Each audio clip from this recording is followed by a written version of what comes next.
2장 18절부터 29절까지입니다. 우리 함께 말씀을 또박또박 주의 음성으로 우리 함께 받기를 원합니다. 계시록 2장 18절 시작. 두아디라 교회의 사자에게 편지하라. 그 눈이 불꽃 같고 그 발이 빛난 주석과 같은 하나님의 아들이 이르시되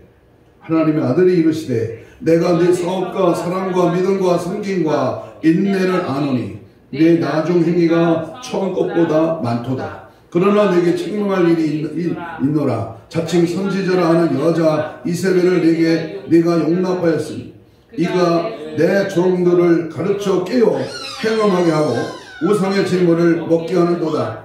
또 내가 그에게 해결 기회를 주었으되 자기의 음행을 해결하고자 하지 아니하는도다. 볼지어다 내가 그를 침상에 던질 터이요 또 그와 더불어 간음하는 자들도 만일 그 행위를 회개하지 않으면 큰 환난 가운데 던지고 또 내가 사망으로 그의 자녀를 죽이리니 모든 교회가 나는 사람의 뜻과 마음을 살피는 자인 줄 알지라. 내가 너의 각 사람의 행위대로 갚아주리라. 투아디라에 남아있어 이 교훈을 받지 아니하고 소위 사탄의 깊은 것을 알지 못하는 너에게 말하노니 다른 짐으로 너에게 지울 것이 없노라. 다만 너희가 있은 것을 내게 올 때까지 굳게 잡으라. 이기는 자와 끝까지 내 일을 지키는 그에게 만국을 다스리는 권세를 주리니 그가 철장 권세를 가지고 그들을 다스리고 길그릇 깨트리는 죽과같이 하리라.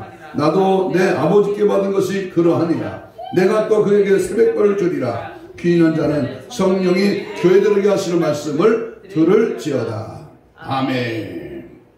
오늘은 아시아 7교회 에서 보도 사빌라 그 7교회 중에 네 번째 교회인 두아디라 교회를 통해서 우리 3월달 회개하라 이 시리즈 세 번째로 우리 하나님 말씀을 함께 나누고자 합니다. 특별히 우리가 쉽게 범하기 쉬운 죄가 우리 이 세상의 도처에 엄청 많이 깔려 있습니다. 정신 차리지 않고 세속에 물들고 세상 흉락혈락에 짝하고 하나님을 없이 여기고 믿음 없이 산다면은 우리는 모두가 하나님의 뜻 안에서 거하지 못하고 마귀의 밤이 될 것입니다. 그래서 오늘 이 시간 우리가 명심해야 될 말씀은 세속적인 것, 세상적인 것, 하나님이 아닌 다른 것을 잘라버리고 끊어버리고 없애버리는 그런 은혜의 시간을 통해서 함께 말씀의 깊이를 함께 깨닫기를 원합니다. 우리네 인생살이에서 부득이에게 범하기 쉬운 것을 보면 자기들의 꾀에 자기가 속는 어리석은 일에 범하지 말아야 할 죄들이 얼마나 많이 있습니까? 남을 속인다고 하는 것 그냥 넘어갈 수 있을지는 몰라도 그 무엇보다도 하나님을 속이는 죄는 반드시 그 결과가 뻔한 일이 아니겠습니까? 사람은 속일 수가 있고 목사를 속일 수가 있고 가족을 속일 수는 있습니다. 오늘의 살아가는 현실을 감출 수는 있어. 그러나 하나님 전능자 앞에는 모든 것이 다 드러나게 되는 줄로 믿습니다. 어떤 문제, 어떤 형편, 어떤 상황에서도 참으로 고람대오의 진실한 신앙은 하나님 앞에서 신전의식의 그러한 우리의 신앙생활을 바르게 영위하는 그러한 은혜의 삶이 있어야지. 그렇지 않고 죄와 짝하고 마귀의 유혹에 넘어지는 그러한 종말의 시대를 살아서는 절대로 안 될 줄로 믿습니다. 그래서 오늘 7교회 중에 네 번째 교회인 두아디라 교회는 상업과 제조업을 중개하는 무역의 통로가 되었고 특별히 협동조합 형태의 경제 조직이 다른 어떤 도시보다 가장 발달해 있던 그러한 도시였습니다. 주로 숭배했던 이방신은 태양신이며 동시에 제우스의 아들인 아폴로입니다. 두아디라라고 하는 단어의 뜻은 관을 쓴 여자. 무슨 여자요? 관을 쓴 여자라는 뜻으로 세상의 영광을 다 쓴 것을 의미합니다. 다시 말하면 세속적인 타락이 두아디라 교회를 덮고 있었다고 하는 것을 의미하고 있습니다. 이렇게 무너져버린 두아디라 교회를 향하여 오늘 우리 주님은 무엇이라고 명령하십니까? 한번 따라서 해봅시다. 세속적인 타락을 버려라. 세속적인 것. 하나님의 말씀, 하나님의 명령 앞에 잘못된 더러운 것, 불의한 것, 부족한 것, 타락한 것을 버리라는 겁니다. 그러면 우리가 무엇을 먼저 해결해야 할까? 무엇을 해결해야 됩니까? 오늘 성경에 보면 20절에 뭘 버리라고 그랬습니까? 20절 같이 읽습니다. 시작. 그러나 내게 책망할 일이 있노라. 자칭 선지자라고 하는 여자 이세벨을 내가 용납함이니 그가 내 종을 가르쳐 깨어 행음하게 하고 우상의 제물을 뭐 했다? 먹게 했다. 그러니까 첫 번째 우리가 회개해야 될 것은 이세벨을 받아들인 죄를 회개하는 거예요. 이세벨. 그 옛날 구약시대에 타락한 한 핵을 그었던 이 이세벨이라고 하는 이 여자의 죄악을 통해서 두아디라 교회를 책망하시고자 한 것입니다. 열왕기상 16장 31절에 보니까 바알을 섬겨서 예배했다. 이방인과 결혼해서는 절대 안 되는 것을 이스라엘의 왕 아합이 시돈 지방의 악한 여인 이세벨과 결혼을 한 것입니다. 이것은 시작부터가 잘못되어 있음을 보여주고 있는 것입니다. 어떻게 하나님의 백성이 우상을 일삼는 그러한 더러운 여인과 결혼할 수가 있습니까? 이세벨이라는 한 여인이 이스라엘 땅에 발을 들여놓는 순간부터 이스라엘은 범죄의 소굴에 들어가게 됩니다. 아합과 이세벨이 한조가 되어서 하나님 앞에 범죄하고 있는 그 모습을 유심히 보십시오. 아합은 한 나라를 다스리는 정치가요, 이세벨은 이방신을 섬기는 제사장의 모습을 나타냅니다.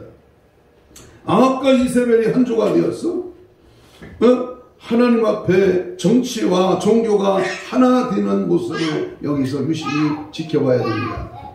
결국은 이스라엘의 온 지역에 우상 숭배가 성행하게 되고 간음의 죄가 끊임없이 일어나게 되는 것입니다. 정치와 종교가 하나 된다는 것은 극단적인 세속화를 말합니다. 다시 말하면 세상을 사랑한다는 것. 교회는 끝까지 신앙만 지켜야 되는데 신앙 지켰다가 세상 사랑하다가 하나님 믿다가 세상 좋아하다가 유일신 하나님만을 믿고 고백하고 주님 앞에 예배하다가 월요일부터 토요일까지는 먹고 마시고 쉬고 놀고 즐기는 육신의 쾌락에 빠져든다 그 말이에요. 그래서 예수님은 오로지 복음을 위해서 희생하셨고 사랑을 베풀기 위하여 십자가에 죽으셨습니다. 우리는 예수님을 닮아가는 삶을 살아가야만 하고 교회는 예수님의 모습을 온전히 드러내야만 합니다. 세속적인 바람에 휘말리는 순간에 그만 교회는 타락의 길로 접어들게 되는 것입니다. 오늘날 많은 교회들이 사회 정의를 부르짖고 이념운동에 앞장서려고 합니다. 단적으로 말한다면 이것은 분명히 교회의 본질을 떠난 것입니다.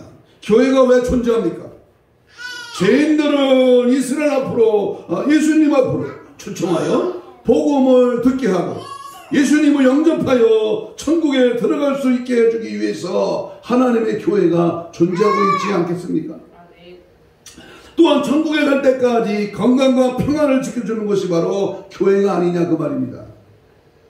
이러한 본질을 떠나서 정치적인 색채를 드러낸다면 그것은 100% 세속화가 된 것입니다. 예수님이 로마 황제와 싸우지 않았습니다. 우리 예수님은 결사대를 조직하지 않으셨습니다. 왜 예수님이 하시지도 않은 일을 하려고 하십니까? 그래서 이 세속화를 떠나야 됩니다. 교회의 본질을 회복해야 합니다. 하나님께서 이러한 타락 속에서 오늘 우리에게 회개를 요구하십니다. 믿습니까? 암흑 속에 한 줄기의 빛이 어둠을 밝히듯이 세상이 아무리 캄캄하고 더러울지라도 그 속에서 진리를 붙잡고 통곡하며 회개하는 그 한 사람을 우리 하나님께서는 찾고 계십니다. 여러분이 그 주인공이 되시기를 주의 이름으로 축복합니다. 두 번째, 무엇을 회개해야 되느냐? 그것은 오늘 20절에 보면 행음한 죄를 회개하라. 뭘 회개하라? 행음의 죄. 자, 여기 본문에 행음이라는 단어는 비합법적인 음란을 말합니다. 교회 안에서 드러나야 할 합법적인 행위가 무엇입니까? 그것은 하나님의 말씀에 의해서 거룩해지는 것이 아니겠습니까? 거룩한 주님의 성품, 주님의 인격, 주님의 특성을 우리가 드러내야 되는데 그게 아니고 세상적인 것을 짝하는 그러한 모습이 비합법적인 음행입니다. 바로 이러한 기준에서 벗어났으니까 당연히 비합법적인 이라고 단언하는 것입니다. 중세시대에 여러분 잘 아는 이 신부가 어떤 삶을 살았습니까? 그 마음속에 탐심이 가득하여 정치와 연합했습니다. 많은 물질을 얻게 된 그들이 결국에는 어디까지 손을 뻗습니까? 자연스럽게 간음을 하게 되는 것입니다. 그러면 오늘날의 상황은 어떠합니까?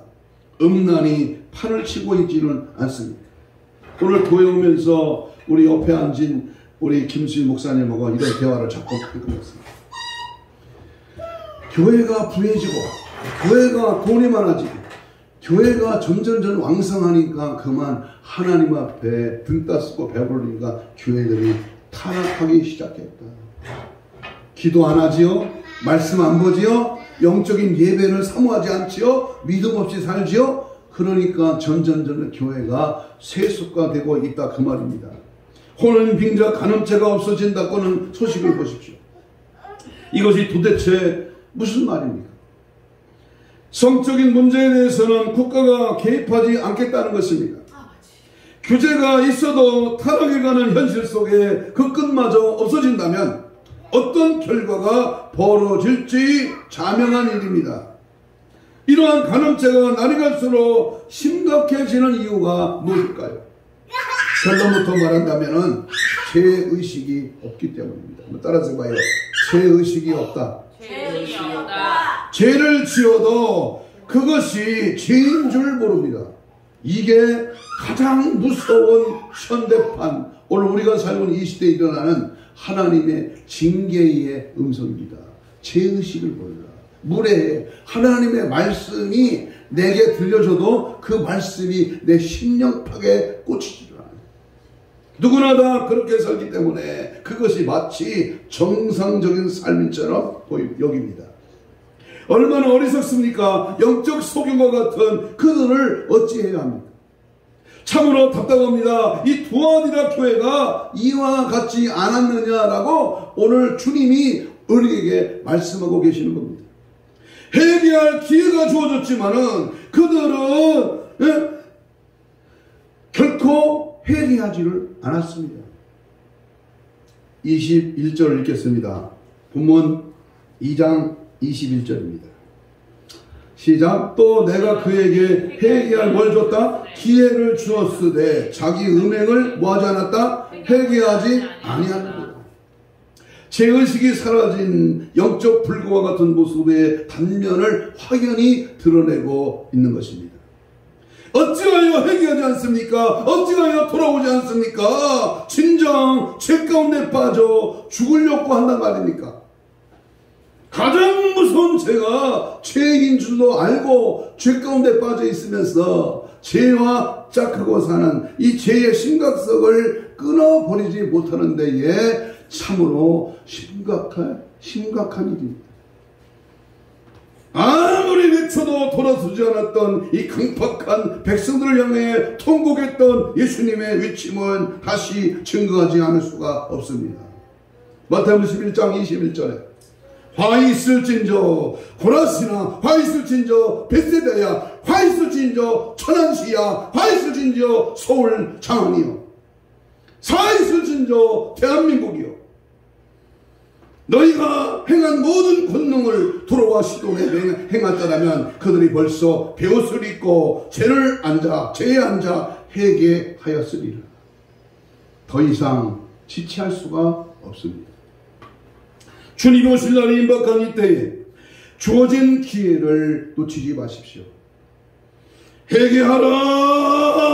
예수님 앞에 나와 죄사함을 받으라. 진정 회개하는 길만이 나라와 민족이 사는 길이요, 교회가 가정이 온전해지는 길임을 확실히 깨닫고 정령 수억만 죄악을 통해 저복하는 은혜를 입기를 주의 이름으로 축복합니다. 세 번째, 무엇을 회개해야 됩니까? 20절에 다시 봅니다. 우상의 재물을 먹은 죄를 회개해야 합니다. 우상 숭배는 무엇으로 시작합니까? 그것이 바로 골로새서 3장 5절에 말하듯이 탐심입니다. 탐심. 이스라엘 백성들이 가나안 땅에 들어갔을 때의 그 모습을 잘 우리에게 보여주고 있습니다. 애굽이라고 하는 척박한 땅에서 구원해 주신 하나님의 은혜를 저버리고 현실 속에 작은 이익을 위하여 우상을 의지하는 어리석음을 범한 것입니다. 그들의 신분이 무엇이었습니까? 그들이 430년 동안 바로의 정치 앞에 노예로 살지 않았습니까? 처참하게 살던 이 불쌍한 인생을 구원하여 주었더니 물에 빠진 놈 건져내니까 보따리 달라고 하는 식으로 그 은혜의 그 축복을 잊어버리고 욕심 속에 늘어나고 있는 어리석음을 보십시오. 하나님이 베푸시는 구원의 은혜는 깊은 수렁으로 내팽개 쳤습니다. 두아디라 교회가 왜 우상 숭배와 같은 더러운 죄악이 성행하게 되었을까요? 그것은 죄를 용납했기 때문입니다. 감기도 병이고 암병도 병이야. 아무리 적고 아무리 사소한 일도 하나님 앞에 바르지 않은 불법, 잘못된 죄는 그것도 역시 죄다 그 말입니다. 마치 이스라엘 백성들이 가나안 땅에서 우상을 용납했듯이 두아디라 교회가 이세벨을 용납하는 순간부터 더러운 죄들이 싹이 트기 시작했습니다. 용납했어, 받아들였어, 절충했어, 그것을 합리화시켰어, 그것은 죄와 상관없다고 그것을 은근슬쩍 범하기 시작했단 말이에요. 죄를 부르치고 건전해야 함에도 불구하고 그것을 너그럽게 받아들였더니 교회가 타락하기 시작한 것입니다. 조그만 죄악이 우리를 향하여 다가올 때 철저하게 끊어버려야 됩니다. 단호하게 짓밟아버려야 돼요. 아니 샤타를 팍 내려버려야 돼요. 살짝 열지 말고 열어두지 말고. 있습니까? 조금이라도 용납하면 그것이 풍선처럼 불어나서 나중에는 펑 터지고 마는 겁니다. 우상숭배를 불러일으키는 탐심을 버리십시오. 응? 칼고 나는 남의 것 탐하지 않아. 그게 아니라 네 안에서 일어나고 있는 정욕의 탐, 먹는 것을 탐, 보는 것을 탐하고 가는 것을 탐하고 즐기는 것을 탐하는 내 눈이 보는 것 조심해. 어린이 찬송가 있잖아. 내 입이 말하는 것 조심해. 내 귀가 듣는 걸 조심해. 내 눈이 보는 걸 조심해. 위에 계신 하나님이 항상 지켜보시니 내 입이, 내 말이, 내 눈이, 내 발이, 내 손이 가는 거 조심해 그랬잖아요. 혹시 지금 여러분의 마음 가운데에 욕심이 가득하다면 회개하십시오. 있는 것으로 족할 줄 알아야 되는데 주님 앞에 새로운 출발과 결단을 함으로 현대판 우상숭배, 행음, 탐심을 다 내버리고 성령에 붙들려 쓰임받는 나와 여러분 되시기를 주의 이름으로 축복합니다. 자, 그렇다면 크게 두 번째, 회개하지 아니하면 어떤 결과가 주어지느냐. 그것은 오늘 본문 22절입니다. 22절 같이 봅니다. 시작. 볼지어다 내가 그를 어디에 던진다? 침상에 던질 것이요 또 그와 더불어 간음하는 자를 만일 그 행위를 회개하지 않으면 어디 가운데 빠진다? 큰 환난 가운데 던진다. 어떠한 죄든지 회개하지 않으면 용서받을 길이 없어. 아무리 잘나고 똑똑하고 세상으로 잘난 권력을 가지해도 여러분 당선자 대통령 당선자도 회개하지 않으면 오래 가지 못해요. 계시록 21장 27절을 보겠습니다. 21장 27절에 보면 같이 봅니다. 시작. 무엇이든지 속된 것이나 가증한 일 또는 거짓말하는 자는 결코 어디로? 그리로 들어가지 못하되 오직 어린 양의 생명책에 기록된 자들만 들어가니라. 거기 그리로 천국에 못 간다는 말이에요. 어떻게 하면 속된 것, 가증한 일, 거짓말하는 자. 회개하지 않으면 임박한 심판 앞에서 멸망을 당한다고 했습니다. 경각심을 느끼고 진실한 마음으로 회개해야 됩니다. 회개하지 않는 것은 엄청난 결과를 초래한다는 사실을 이 두아디라 교회, 오늘 한국교회, 오늘 우리 교회, 오늘 내 심령에 강하게 줄타시는 주의 음성을 들어야 됩니다. 어떤 결과입니까? 회개하시면 어떤 결과입니까? 22절에 봅시다. 어디에 던진다? 침상에 던진다. 이 말은 질병에 걸려 아프게 하다라는 상황을 상징적으로 보여줍니다. 다시 말하면 회개하지 않으면 질병을 통해서 심판하시겠다는 뜻입니다. 우상의 제사장이었던 이세벨은 어떻게 죽었습니까? 우리 참고 성경으로 아주 귀중한 말씀이니까 한번 찾아보겠습니다. 열왕기하 9장 33절입니다. 빨리 찾아보세요. 시간 없어요. 열왕기하 9장 33절. 왕하 9장 33절입니다. 열왕기하 9장 33절 9장 33절 시작. 이르되 그를 내려 던지라 하니 그의 피가 담과 말에게 튀더라. 예후가 그의 시체를 밟으니. 그의 시체가 누구 시체요? 이세벨의 시체예요. 이세벨의 시체. 응? 이세벨은 처참하게 내던짐을 당했어요. 오늘 침상에 던진다 이 말이 그대로 이루어졌다 그 말이에요. 하나님을 떠나 우상숭배를 자행했던 이세벨의 비참한 말로를 통해 무엇을 우리가 알 수 있습니까? 범죄하고 회개하지 않으면 심판을 받게 된다는 것입니다. 기회를 주었는데도 회개하지 않고 돌아오지 않는 자들은 하나님의 준엄한 심판을 피할 수가 있다 없다? 절대 피할 수가 없어요. 회개하지 않으므로 일어나는 비참한 말로를 경험하고 싶지 않다면 즉시 뭐하라? 회개해야 돼. 이스라엘 백성들이 하나님 앞에 겸손히 엎드려야지 반드시 용서가 되는데 엎드렸다 안 엎드렸다? 엎드리지 않았어. 광야에서 만든 금송아지를 여러분 기억하십니까? 금송아지. 응? 모세가 하나님의 말씀을 받고 산에서 내려왔을 때 그들은 이미 금송아지 형상을 만들어 그것을 숨기고 있었습니다. 그것을 목격한 하나님이 어떻게 반응하셨습니까? 하루에 3,000명이 죽임을 당하는 출애굽기 32장 8절의 말씀이 우리에게 말해주고 있습니다. 곳곳에서 애곡하는 소리가 들렸고 뜻하지 않는 죽음 앞에 눈물을 그치지 않았을 것입니다. 그러나 애곡의 눈물을 흘리는 그때는 이미 늦었다 안 늦었다? 때는 늦었다. 심판의 칼날이 뒤덮이고 있을 때에 그때 가서 아이고 대고 아우성 치고 무릎 꿇어야 때는 지난 겁니다. 뭐 천공은 다친 겁니다. 그제서야 기름 사러 가는 미련한 다섯처녀를 보세요. 하나님의 심판은 공의롭고 신속합니다. 하나님께서 기회를 주실 때 회개하십시오. 심판이 임하면 누구도 돌이킬 수 없습니다. 몸단 교회를 사랑하는 성도 여러분, 이러한 말씀을 받고도 우상을 섬기겠습니까? 간음죄를 짓겠습니까? 하나님의 심판을 두려워하십시오. 주님 오실 때가 다 된 이때에 죄에 대하여 민감하십시오.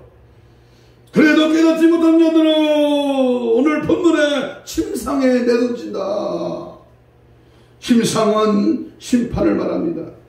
심판이 두려우십니까? 하나님의 진노가 두렵지 않습니까? 회개하여 제사함을 받으십시오. 회개하여 제사를 받으십시오. 아멘.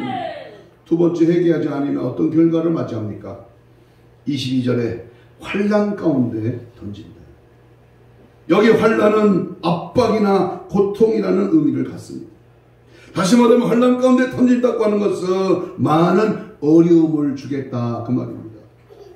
따라서 회개하지 않으면 삶 속에 수많은 어려움이 찾아와 고통스러운 인생을 살게 됩니다. 여러분, 예수를 잘 믿어 하나님 뜻대로 살아. 그런데 왜 고통이 옵니까? 왜 어려움이, 왜 망합니까? 왜 안 됩니까? 왜 죽습니까? 왜 병에 걸립니까? 하나님께서 환난을 주시는 것은 회개하라고 하는 경고입니다. 회개하라. 나를 사랑하니까 내가 사생아가 아니고 하나님이 낳은 참 자식, 참 자녀니까 하나님 우리를 징계하시는데 회개하라고 우리를 경고하는 겁니다.